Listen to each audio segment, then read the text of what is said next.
আমাৰ ছাত্ৰ-ছাত্ৰীসকল আজি আমি ষষ্ঠ শ্ৰেণীৰ আমাৰ বিজ্ঞানৰ চেপ্টাৰ 4 চুম্বকৰ সৈতে খেলো আহা লেটস প্লে উইথ মেগনেট এই পাঠটো অনুশীলনী থকা প্ৰশ্নোত্তৰসমূহ কৰোঁ কোৱেশ্চন নম্বৰ 1 খালী ঠাই পূৰণ কৰা এ চুম্বকে আকৰ্ষণ কৰা পদাৰ্থবোৰক কি বোলা হয় চুম্বকীয় পদাৰ্থ বিভিন্ন কামৰ বাবে কৃত্ৰিমভাৱে তৈয়াৰ কৰা চুম্বকক কি চুম্বক বুলি কোৱা হয় কৃত্ৰিম ৰবৰ তেজ পদাৰ্থ নহয় চুম্বকীয় পদাৰ্থ নহয় চুম্বকীয় পদাৰ্থ নহয় নম্বৰ ডি এডাল দণ্ড চুম্বকক দুটুকুৰা কৰিলে আমি একে ধৰণৰ কিবা দুটা দণ্ড চুম্বক পাম দুডাল চুম্বকৰ একে মেৰুৱে কি কৰে বিকৰ্ষণ কৰে চুম্বকৰ সদায় কেইটা মেৰু থাকে দুটা মেৰু থাকে ইংলিশত সোৱা fill in the blanks materials that are attracted by magnet are called magnetic magnets made artificially for various purposes are called artificial magnet rubber is not a magnetic substance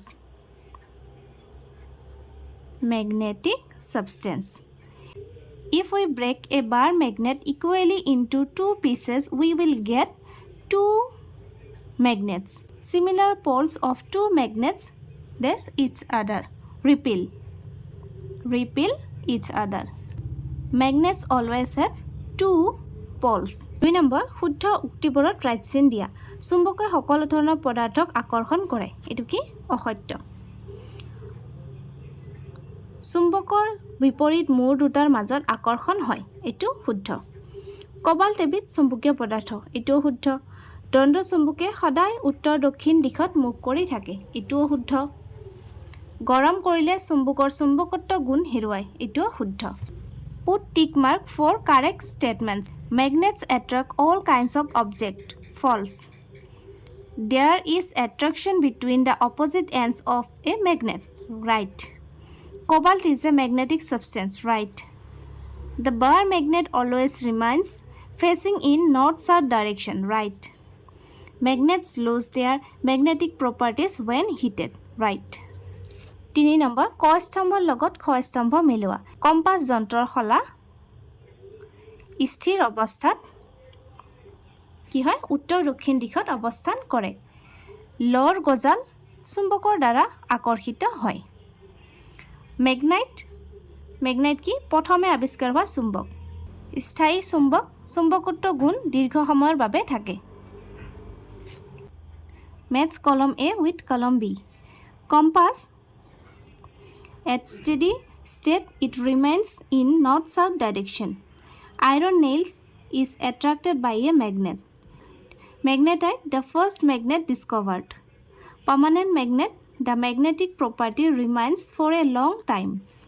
4 number স্তম্ভ 1ত চুম্বকৰ এটা মূৰৰ অৱস্থিতি দেখুওৱা হৈছে স্তম্ভ 2ত প্ৰত্যেক ক্ষেত্ৰত কেনে ধৰণৰ ক্ৰিয়া হয় দেখুওৱা হৈছে এতিয়া খালী ঠাইবোৰ পূৰণ কৰা উত্তৰ দুটা একে হলে কি হ'ব বিকৰ্ষণ হ'ব তাৰ পিছত উত্তৰ ইয়াতে দিয়া নাই আকৰ্ষণ উত্তৰ হলে কি হ'ব দক্ষিণ হলেহে আকৰ্ষণ হ'ব এতিয়া দক্ষিণ উত্তৰ কি হ'ব আকৰ্ষণ ইয়াত সব বিকৰ্ষণ আছে তাৰ মানে ইয়াত কি হ'ব দক্ষিণ হলে বিকৰ্ষণ হ'ব ইয়াত সব নৰ্থ ৰিপালশন attraction আছে তেনেহলে নৰ্থ সাউথ নৰ্থ attraction ইয়াত ৰিপালশন আছে মানে কি অপোজিট হ'ব সাউথ আছে তাৰ মানে ইয়াতে হ'ব নৰ্থ কোৱেশ্চন নম্বৰ 5 শুদ্ধ উত্তৰৰ গলটো সম্পূৰ্ণকৈ পূৰ কৰা তলৰ কোনবিধ চুম্বকীয় পদাৰ্থ আলপিন ৰবৰ প্লাষ্টিকৰ খাৰু কাঠৰ স্কেল ইয়াত কোনটো হ'ব আলপিন হ'ব গতিকে আলপিন কেই নম্বৰত আছে এ নম্বৰত আছে এতিয়া ইয়াতে সোৱা এ বি সি ডি আছে গতিকে আমি এই এ টু গোল কৰি গোলটো আমি সম্পূৰ্ণ কৰিব লাগিব 2 নম্বৰটো তলৰ কোনবিধ অচুম্বকীয় পদাৰ্থ লৰ গজাল, ৰাবাৰ বেণ্ড, ছেফটি পিন, আলপিন। এই গোটেইকেইটা চুম্বকীয় পদাৰ্থ হয়, অকল ৰাবাৰ বেণ্ডটো অচুম্বকীয় পদাৰ্থ। গতিকে এইটো বি নম্বৰত আছে, ইয়াৰেও বি নম্বৰটো আমি সম্পূৰ্ণকৈ আঁকি দিম। চুম্বকৰ কেইটা মেৰু থাকে? আমি জানো চুম্বকৰ দুটা মেৰু থাকে। এইটো এ নম্বৰত আছে, গতিকে এইটো আমি এই গ'লটো আমি সম্পূৰ্ণ কৰি আঁকি দিম। ইংলিছত darken the circle of correct answer. Which of the following is a magnetic substance? আলপিন, rubber, plastic bangle, wooden scale. ইয়াতে আলপিন আৰু এই নাম্বাৰটো আমি সম্পূৰ্ণ কৰি দিছোঁ গোল কৰি। Which of the following is a non-magnetic substance? Iron nail, rubber band, safety pin, alpine. কোনটো? Rubber band. গতিকে বিটো আমি সম্পূৰ্ণ কৰি আঁকি দিছোঁ। How many poles are there in a magnet? 2. গতিকে অপশ্যন এ আমি ডাৰ্কেন কৰি দিছোঁ। কুৱেশ্যন নম্বৰ 6, দণ্ড চুম্বক এডাল লৰ গুৰিৰ ওচৰলৈ নিলে চুম্বকডালৰ কোনটো অংশত লৰ গুৰি আটাইতকৈ কমকৈ লাগি ধৰিব? If a bar magnet is brought near to iron powder, in which part of the magnet will the iron powder stick least? Answer লিখিবা, দণ্ড চুম্বকৰ মাছ অংশত লৰ গুৰি আটাইতকৈ কম লাগি ধৰিব। Middle parts of the bar magnet will the iron power stick least? Number 7, এডাল দণ্ড চুম্বকৰ মেৰু দুটা চিহ্নিত কৰা হোৱা নাই। ইয়াৰ উত্তৰ মেৰু কোনটো কিদৰে উলিয়াবা?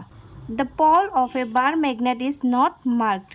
How do you find out it's not pole? লিখা, দণ্ড চুম্বকৰ উত্তৰ মেৰু উলিয়াবৰ বাবে আন এডাল দণ্ড চুম্বকৰ উত্তৰ মেৰুক যিফালে বিকৰ্ষণ কৰিব সেইটোৱে চুম্বকৰ উত্তৰ মেৰু হ'ব। The bar magnet is hang freely with the help of a thread. The end pointing to north is the north pole of the magnet. 8 number, একক মেৰুযুক্ত চুম্বক পাব পাৰোঁনে? আমি জানো চুম্বকৰ মেৰু সদায় কেইটা থাকে? দুটা, গতিকে আমি নোৱাৰোঁ। 8, can we get a magnet with unit pole? কিবা একক মেৰুযুক্ত চুম্বক পাব নোৱাৰোঁ। No, we cannot get a magnet with unit pole. চুম্বকৰ যিকোনো দুটা ধৰ্ম লিখা। Write down any two properties of magnet. 1 নম্বৰত লিখিবা, চুম্বকৰ সদায় দুটা মেৰু থাকে, আৰু 2 নম্বৰত লিখিবা, দুডাল চুম্বকৰ বিপৰীত মেৰুৱে আকৰ্ষণ কৰে আৰু একেজাতীয় মেৰুৱে বিকৰ্ষণ কৰে। Number 1, magnet always have two poles, আৰু number 2, the magnets are attracted by opposite poles and repelled by the same pole. 10 number, লৰ গজাল এটা কিদৰে চুম্বকলৈ পৰিণত কৰিবা? How do you convert an iron nail into a magnet? Answer লিখা, এটা লৰ গজাল এডাল দণ্ড চুম্বক লোৱা। প্ৰথমে এখন কাঠৰ টেবুলত গজালটো থোৱা। চুম্বকৰ এটা মেৰু গজালটোৰ এটা নিৰ্দিষ্ট মূৰত ধৰি আনটো মূৰলৈ ঘঁহা। এনেদৰে একেটা মূৰৰ পৰা 30-40 বাৰমান ঘঁহা। বিপৰীত দিশত নঘঁহিবা।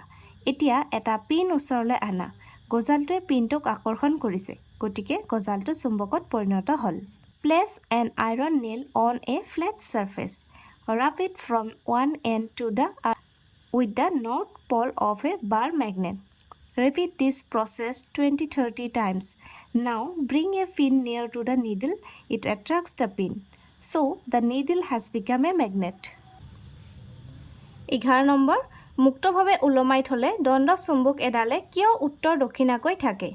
Why does a bar magnet remain in north-south direction when suspended freely? ভূচুম্বকৰ বাবে দণ্ড চুম্বকক মুক্তভাৱে ওলমাই থলে উত্তৰ দক্ষিণাকৈ থাকে। Due to geomagnet, a bar magnet remains in north-south direction when suspended freely. 12 number, compass যন্ত্ৰৰ সহায়ত কিদৰে দিশ নিৰ্ণয় কৰা হয়? How is a compass used to determine direction? লিখা, কম্পাছত শলা আকৃতিৰ চুম্বক থাকে। শলাডাল মুক্ত অৱস্থাত ঘূৰিব পাৰে আৰু ভূচুম্বকৰ বাবে দণ্ড চুম্বক সদায় উত্তৰ দক্ষিণাকৈ থাকে। সেয়েহে কম্পাছ যন্ত্ৰৰ সহায়ত দিশ নিৰ্ণয় কৰিব পাৰি। A compass has a magnetic needle attached to it which can rotate freely. The magnet always points to north-south direction which is marked on compass and thus helps in finding direction. 13 number, অশ্বক্ষুৰাকৃতিৰ চুম্বকৰ মেৰু দুটা কিদৰে চিনাক্ত কৰিবা? How would you identify the two poles of a horseshoe magnet? উচ্চ-সুৰাকৃতিৰ চুম্বকৰ উত্তৰ মেৰু আৰু দক্ষিণ মেৰু উলিয়াবৰ বাবে আন এটা চিন থকা উচ্চ-সুৰাকৃতিৰ চুম্বকৰ উত্তৰ মেৰুক যিফালে বিকৰ্ষণ কৰিব সেইটো উত্তৰ মেৰু আৰু যিফালে আকৰ্ষণ কৰিব সেইটো দক্ষিণ মেৰু। To identify the poles of a horseshoe magnet, we can use a magnetic compass or another magnet with known polarity. The pole of the horseshoe end of the compass needle is the south pole and vice versa. 14 number, তোমাক এডাল দণ্ড চুম্বক, সৰু এডাল প্লাষ্টিকৰ সৰু scale, এটা কাঠৰ টুকুৰা আৰু লৰ গজাল এটা দিয়া হ'ল। ইয়াৰে কোনবিধক তুমি চুম্বকত পৰিণত কৰিব পাৰিবা আৰু কেনেকৈ?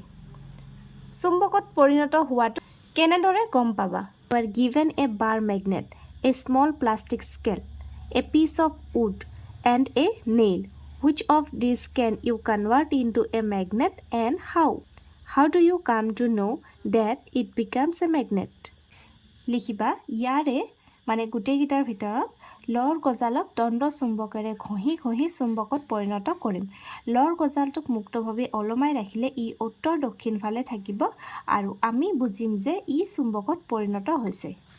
Out of these items, only the nail can be converted into a magnet. To do this, we need to use bar magnet and repeatedly stroke the nail in one direction. When the nail is magnetized, it attracts other magnetic objects. 15 number, তোমাক এডাল দণ্ড চুম্বক আৰু কিছুমান আলপিন দিয়া হ'ল। দণ্ড চুম্বকডালৰ মেৰু দুটা কেনেকৈ উলিয়াবা? You are given a bar magnet and some alpins. How do you determine the two poles of it? কিবা এডাল দণ্ড চুম্বকৰ মেৰু দুটা চিনাক্ত কৰিবলৈ আলপিনবোৰ চুম্বকৰ দুয়ো মূৰত চাব লাগিব। দণ্ড চুম্বকৰ মূৰৰ ওচৰত আলপিনবোৰ সৰ্বাধিক আকৰ্ষিত হ'ব কাৰণ মেৰুবোৰত চুম্বকীয় বল সৰ্বাধিক হয়। দুয়ো মূৰত আলপিনবোৰ সমানে আকৰ্ষিত নহ'লে অধিক শক্তিশালী মেৰুটো দক্ষিণ মেৰু আৰু কম আকৰ্ষণ কৰা মূৰটো উত্তৰ মেৰু হ'ব পাৰে। To determine the poles of a bar magnet using alpins, we need observe which end of the magnet attracts more alpins. The end that attracts the most alpin is considered the pole with the stronger magnetic field, often the south pole, while the opposite end, which attracts fewer alpins, is the other pole of the north pole. 16 number, তোমাক এডাল দণ্ড চুম্বক আৰু এটা compass যন্ত্ৰ দিয়া হ'ল। চুম্বকডালত মেৰু চিহ্নিত কৰা হোৱা নাই। কম্পাছ যন্ত্ৰটোৰ সহায়ত কিদৰে চুম্বকডালৰ মেৰু দুটা চিহ্নিত কৰিবা? You are given a bar magnet and a compass. The poles are not marked on the magnet. How will you mark the poles of the magnet? With the help of the compass. লিখিবা, compass ব্যৱহাৰ কৰি দণ্ড চুম্বকৰ মেৰু নিৰ্ণয় কৰিবলৈ আমি চুম্বকৰ মূৰবোৰ কম্পাছ শলাৰ ওচৰলৈ আনিম। কম্পাছৰ উত্তৰ মেৰুক বিকৰ্ষণ কৰা মূৰটো হ'ল চুম্বকৰ উত্তৰ মেৰু আৰু কম্পাছৰ উত্তৰ মেৰুক আকৰ্ষণ কৰা মূৰটো হ'ল চুম্বকৰ দক্ষিণ মেৰু। To determine the poles of a bar magnet using a compass, we would bring the ends of the magnet near to the compass needle. The end that repels the north pole of the magnet and the end that attracts the north pole of the compass is the south pole of the magnet. 17 number, ষ্টীলৰ বেজী এটা মজিয়াত পৰি গ'ল। তুমি হাতেৰে উঠাব পৰা নাই। বেজীটো কি উপায়েৰে উঠাব পাৰিবা? A needle made of steel falls on the floor. You cannot lift it up with your hands. How can you lift the needle up? Answer লিখিবা, চুম্বক ব্যৱহাৰ কৰি ষ্টীলৰ বেজীটো উঠাব পাৰি। যিহেতু ষ্টীল ফেৰ'মেগনেটিক পদাৰ্থ, গতিকে ই চুম্বকৰ প্ৰতি আকৰ্ষিত হ'ব। A magnet can be used to lift the steel needle. Since steel is a ferromagnetic material, it will be attracted to a magnet. 18 number, ধৰা হ'ল তুমি এখন নতুন ঠাইলৈ ফুৰিব গ'লা। তোমাৰ লগত এটা কম্পাছ যন্ত্ৰ আছে। তুমি কিদৰে ঠাইখনৰ দিশবোৰ নিৰ্ণয় কৰিবা? Suppose you are visiting a new place. You have a compass with you. How will you determine directions of the place? লিখিবা নতুন ঠাইত কম্পাছ ব্যৱহাৰ কৰি দিশ নিৰ্ণয় কৰিবলৈ প্ৰথমে কম্পাছৰ শলাৰ উত্তৰ দিশলৈ যোৱা কাৰ উত্তৰ দিশ বুলি জানিব পাৰিম আৰু উত্তৰ দিশ জানিব পাৰিলে আন দিশবোৰ উলিয়াব পাৰিম। To determine directions using a compass in a new place, first find out north direction by aligning the compass needle's north pointing arrow. Once north is established, the cardinal directions can be easily determined in a clockwise sequence from north. আজিৰ ভিডিঅ'টি ইয়াতে সামৰিছোঁ। আমি chapter নং 4 চুম্বকৰ সৈতে খেলো আহা let's play with magnet এই পাঠটোৰ অনুশীলনীত থকা আটাইবোৰ প্ৰশ্ন উত্তৰে কৰিলোঁ। যেহেতু অনুশীলনীটো অলপমান দীঘলীয়া সেইকাৰণে ভিডিঅ'টোও দীঘলীয়া হৈছে। আশা কৰিছোঁ তোমালোকে বুজি পাইছা আৰু লিখি ল'ব পাৰিছা। ভিডিঅ'টো তোমালোকৰ বন্ধু বান্ধৱীৰ লগত শ্বেয়াৰ কৰিবা। ধন্যবাদ।